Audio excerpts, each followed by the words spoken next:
Welcome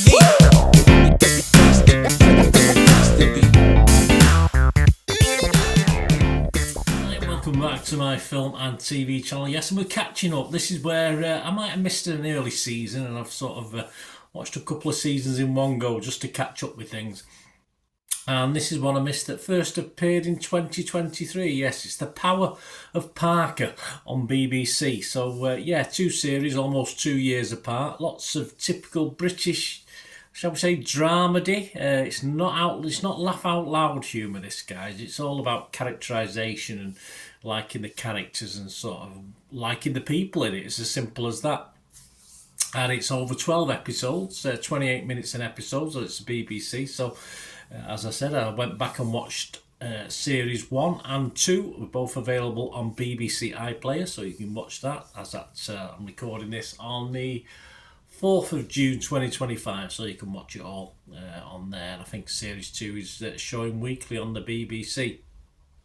This is created by Shan Gibson, who I like very, very much, and stars Paul Coleman in this. Yeah, I do like sort of silly British dramedy. It does appeal to me. There's been lots of different things, especially over on the BBC. The BBC seem very good at doing this sort of thing, and generally I like it. There's one or two exceptions. I'll tell you my thoughts on this as we move along, of course I will. This stars, as well as Shan Gibson, who also stars in it, Conleth Hill. We'll have a bit more of Conleth Hill in a moment. My thoughts on him. Sheila Reid, Rosie Cavallero, Steve Pemberton, George Costigan, Rhiannon Clements, Austin Haynes. Yeah, lots of faces that familiar faces to UK TV watchers. I'm sure US watchers as well, or New Zealand, Australia, wherever you are watching this. So a lot of UK talent. And some very good talent, actually. Yes, acting-wise, I don't have any big problems with this. As a dramedy, you don't expect Shakespearean style, but it's not bad. It's a good combination. It's guys who've been there and done it. A lot of these characters have been in lots of comedies over the years, and you know, from the Benidorms of this world to other things like yeah, even things like driving around in a car with a bloke called Peter Kay. But we'll talk about that as well.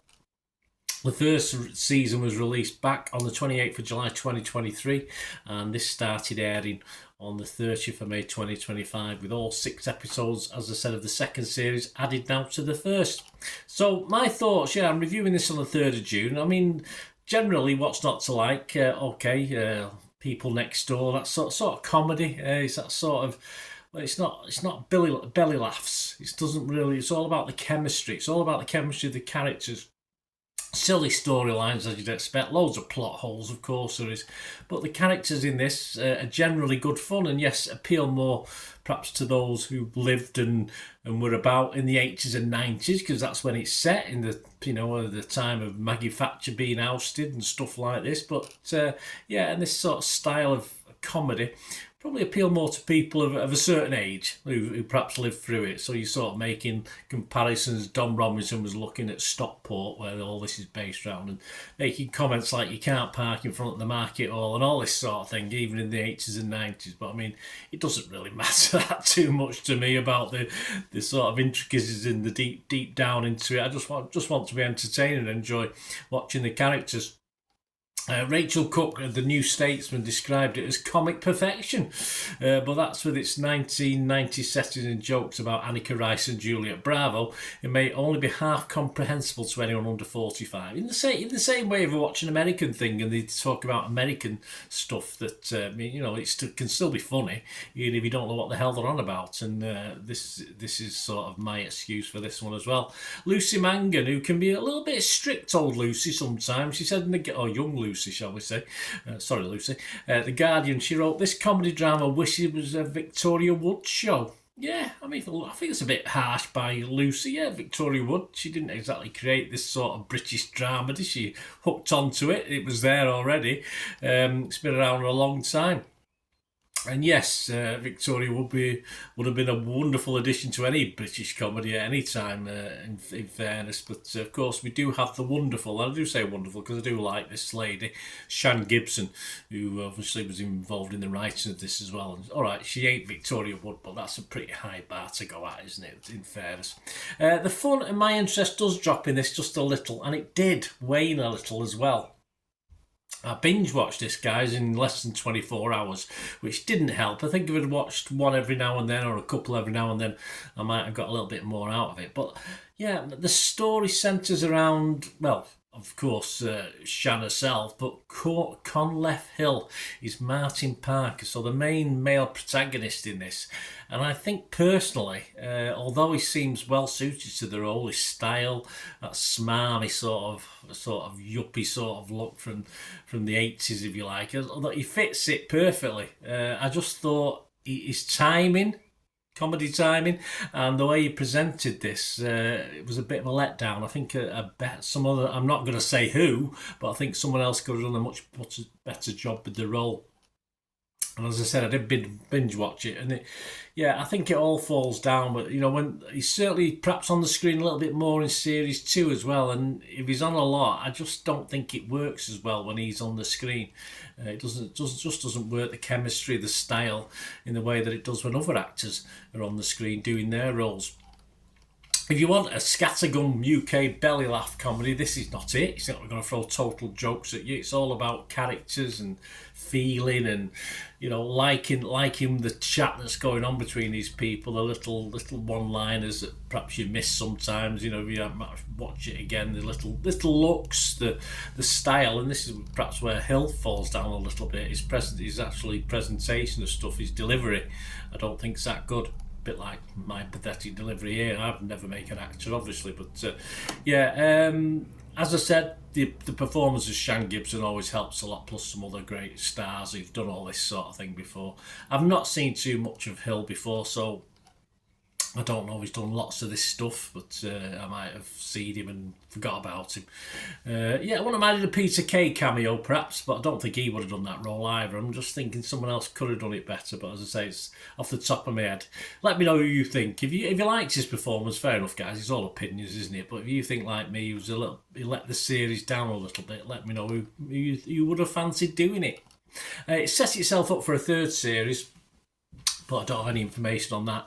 And I'll be honest with you, based on this male lead, I wouldn't be that bothered about watching it, even though I like Shan Gibson. It doesn't do. I wouldn't be sort of waiting with bated breath for a third series, unless they get a new male lead, of course, to take on this role. But I'd be interested to see who they would get. But that's a disappointing thing. But overall, I was reasonably happy with this. It was a law of diminishing returns for me, though. It did, so as it went on into the second series, I didn't quite enjoy it as much. But I think, as I said, that might have been the binge watching of it. I don't think, because it's nice to be with certain characters, but it does get a bit routine by the end, which is sad.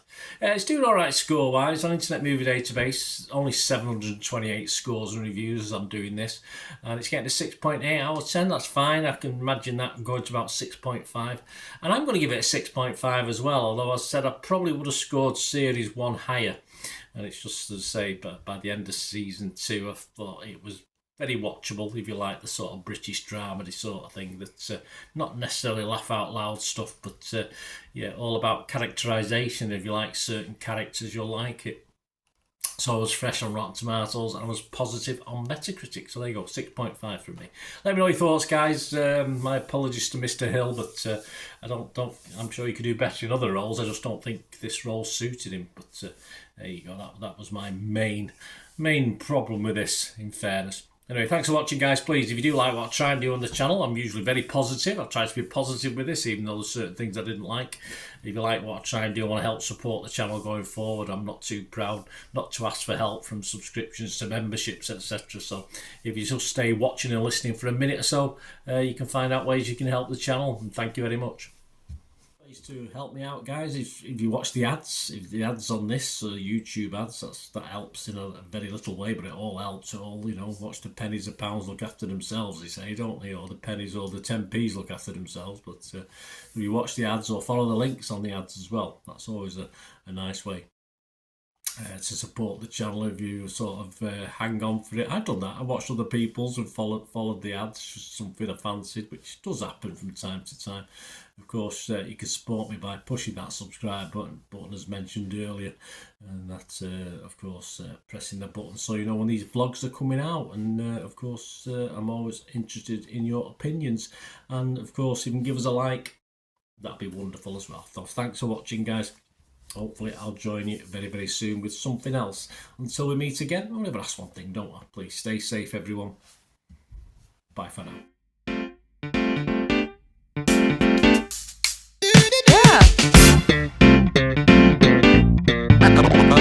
Yeah.